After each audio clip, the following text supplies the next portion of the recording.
আমরা দেশের প্রান্তিক কৃষক সহ এদেশে যারা ফসল ফলান তাদের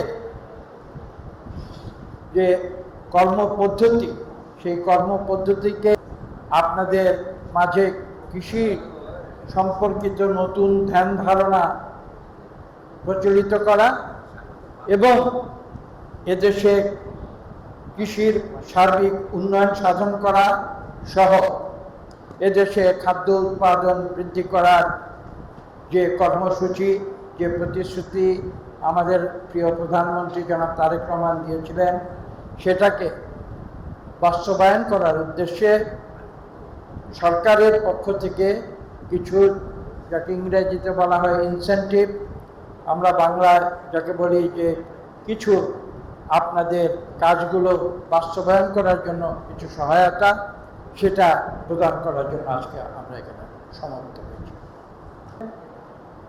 আমাদের কৃষির উৎপাদনের যে ধারাবাহিকতা, যেটা শহীদ প্রেসিডেন্ট জিয়া রহমান শুরু করেছিলেন, এদেশে কৃষিকাজকে আধুনিকায়ন করা, উচ্চ ফলনশীল ধানের প্রচলন করা, এদেশে খাদ্য উৎপাদন বৃদ্ধি করা এবং যেভাবে তিনি খাদ্যে, বাংলাদেশ এমন একটি দেশ ছিল যেখানে খাদ্যের অভাব ছিল, সেই দেশে উৎপাদন বৃদ্ধি করে এই দেশের থেকে খাদ্য তিনি তার সময়ে বিদেশে রপ্তানি করেছিলেন। তখন খাদ্যমন্ত্রী আব্দুল মোমেন খান এই কর্মসূচির সঙ্গে জড়িত ছিল। আজকে শহীদ প্রেসিডেন্ট জিয়া রহমানের সুযোগ্য সন্তান জনাব তারেক রহমান, যিনি এই দেশের দায়িত্ব গ্রহণ করেছেন জনগণের ভোটের মাধ্যমে, তিনি কিন্তু নতুন করে দেশে কৃষির উৎপাদন বৃদ্ধির জন্য ইতিমধ্যেই স্বল্প সময়, মাত্র 4 মাসের ভিতরে বিভিন্ন রকমের পদক্ষেপ গ্রহণ করেছেন। আপনারা জানেন তিনি নতুন করে এদেশে খাল খনন শুরু করেছেন। খাল খননের পেছনে যে মূল উদ্দেশ্য, সেটি হচ্ছে আমরা বাংলাদেশ নদীবহুল দেশ, কিন্তু দুঃখের সঙ্গে বলতে হয় আমাদের উজানে আমাদের যে অভিন্ন নদীগুলো রয়েছে, সেই নদীগুলো প্রবাহ বিভিন্নভাবে বাধাগ্রস্ত করার কারণে এদেশের নদীতে, ইংরেজিতে বলে সিলটেশন, অর্থাৎ পলি পড়েছে এবং নদীর জলের সরবরাহ মারাত্মকভাবে কমে গেছে। জল ব্যতিরেকে এদেশে শুধু কৃষিকাজ নয়, কোনো কিছুই সম্ভব নয়। আপনারা জানেন জলের অপর নাম হচ্ছে জীবন। কাজেই সেই পানির প্রবাহ বৃদ্ধি করার উদ্দেশ্যে ইতিমধ্যে সারা বাংলাদেশে জনাব তারেক রহমান সাহেব খাল খনন কর্মসূচি নতুন করে শুরু করেছে। এটা হচ্ছে একটি দিক। কিন্তু আধুনিক যুগে শুধু সেটা করলে হবে না, আধুনিকভাবে আমাদের সেচের ব্যবস্থা করতে হবে। সে ব্যাপারে এই সরকার প্রয়োজনীয় ব্যবস্থা ইতিমধ্যে নিচ্ছে এবং পাশাপাশি উচ্চ ফলনশীল, শুধু ধান নয়, উচ্চ ফলনশীল ধানের পাশাপাশি বিভিন্ন ফলজ বনজ গাছ রোপণ করা, যে কর্মসূচি বিএনপি দিয়েছে। আগামী 5 বছরে আমরা 5 কোটি বৃক্ষ এদেশে রোপণ করতে চাই এবং বৃক্ষরোপণের মাধ্যমে শুধু এদেশকে সুজলা সুফলা সবুজ করে তুলব না, এদেশের যে পরিবেশগত বিপর্যয়, সেই বিপর্যয় থেকেও কিন্তু আমরা বাংলাদেশকে রক্ষা করার পরিকল্পনা নিয়েছি। আপনারা দেখতে পাচ্ছেন, পেছনে তাকিয়ে দেখুন, এখানে লেখা রয়েছে পার্টনার কংগ্রেস। এর অর্থ কি সেটা আপনাদের বুঝতে হবে। এখানে সবাই মিলেমিশে কাজ করতে হবে। এখানে কৃষকের সঙ্গে আমরা জনপ্রতিনিধি রয়েছি, আমাদের পাশাপাশি প্রশাসন রয়েছে, আমরা সবাই মিলে একসঙ্গে হয়ে কাজ করি। এবং যে সমন্বয় বলে একটি শব্দ আছে, সমন্বয় শব্দটি কিন্তু অত্যন্ত গুরুত্বপূর্ণ।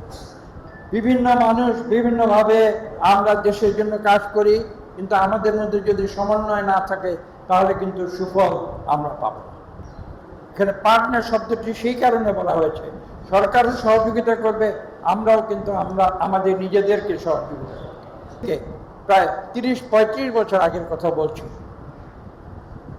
পরিকল্পনা মন্ত্রণালয়ে আমরা যখন কাজ করেছি, এদেশে তখন দেশের যে ইংরেজিতে বলে জিডিপি অর্থাৎ গ্রস ন্যাশনাল প্রোডাক্ট, অর্থাৎ দেশের যে সার্বিক যে উৎপাদন, দেশের যে উৎপাদন, সেই উৎপাদনের একটি বিরাট অংশ তখন কৃষি থেকে আসছে। বছর আগে এদেশের সার্বিক যে উৎপাদন তার শতকরা প্রায় 40-45% কৃষি সেক্টর থেকে আসছে। দেশ যখন উন্নতির দিকে যাবে তখন আমরা হয়তো আগে 3 বিঘা জমি থেকে যে উৎপাদন পেতাম, আমরা কিন্তু 1 বিঘা জমি থেকেই আধুনিক পদ্ধতিতে চাষাবাদ করে সেই উৎপাদন পেতাম। কাজেই সার্বিকভাবে যে কৃষির যে উৎপাদন, যে দেশের সার্বিক অর্থনীতিতে কন্ট্রিবিউশন, সেটা কমে যেতে পারে, কিন্তু কৃষিকাজ থেকে বা অন্যান্য বিভিন্ন সেক্টর থেকে, আমরা সার্ভিস সেক্টর থেকে আমরা যে সুফল আমরা দেশের সার্বিক অর্থনীতিতে পাই, সেটা আস্তে আস্তে বাড়তে থাকে।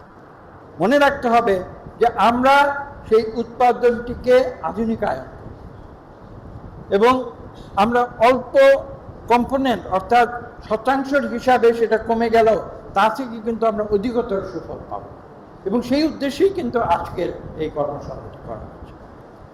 আপনাদের কৃষিকাজের যে আধুনিকায়ন, সেদিকে আপনাদের হাঁটতে হবে, চলতে হবে, এবং সরকার এবং আমি একজন জনপ্রতিনিধি হিসাবে আপনাদের এই আশ্বাস দিতে পারি যে আপনারা যদি কৃষিকাজে আধুনিকায়নের দিকে যান, আমাদের পক্ষ থেকে আপনারা সকল রকমের সহযোগিতা করবেন, এবং এভাবে আমি বিশ্বাস করি এই পার্টনার প্রোগ্রাম সফল। কেউ কারো সঙ্গে সমন্বয় করে মিলেমিশে কাজ করতে পারে। এই দেশের ভবিষ্যৎ উন্নয়ন যে চিন্তাধারা, সেই চিন্তাধারা থেকে আমি শক্ত ভাষায় বলবো, এই দ্বন্দ্বকে দূর করতে। সবাই মিলেমিশে আমরা দেশের জন্য কাজ করে যাব। দেশের কৃষি ব্যবস্থা নিয়ে আমরা এখানে এসেছি, অতীতে আমরা এই দেশের অন্যান্য যে সেক্টরগুলো আছে এক এক করে আমরা সবগুলো নিয়ে আপনাদের সাথে জনগণের সঙ্গে মিলেমিশে কাজ করব। আমি যেটা বলেছি, জনগণ একটি অংশ, জনপ্রতিনিধি হিসাবে আমরা একটি অংশ, এবং সরকার একটি অংশ। আপনারা ভোট দিয়ে আজকের সরকার আপনারা সৃষ্টি করেছেন, কাজে সেই সরকার যাতে সঠিকভাবে আপনাদের সেবায় কাজ করতে পারে, সেজন্য তাদের সঙ্গে মিলেমিশে থাকবেন, এবং আপনারা নিজেদের মধ্যেও সকল রকমের দ্বন্দ্ব পরিহার করবেন, এই গুরুত্বপূর্ণ কথাটি আমি আমরা যদি সবসময় নিজেদের মধ্যে আমরা দ্বন্দ্ব সৃষ্টি করি, তাহলে কিন্তু বাংলাদেশের কোনো উন্নয়ন করা সম্ভব।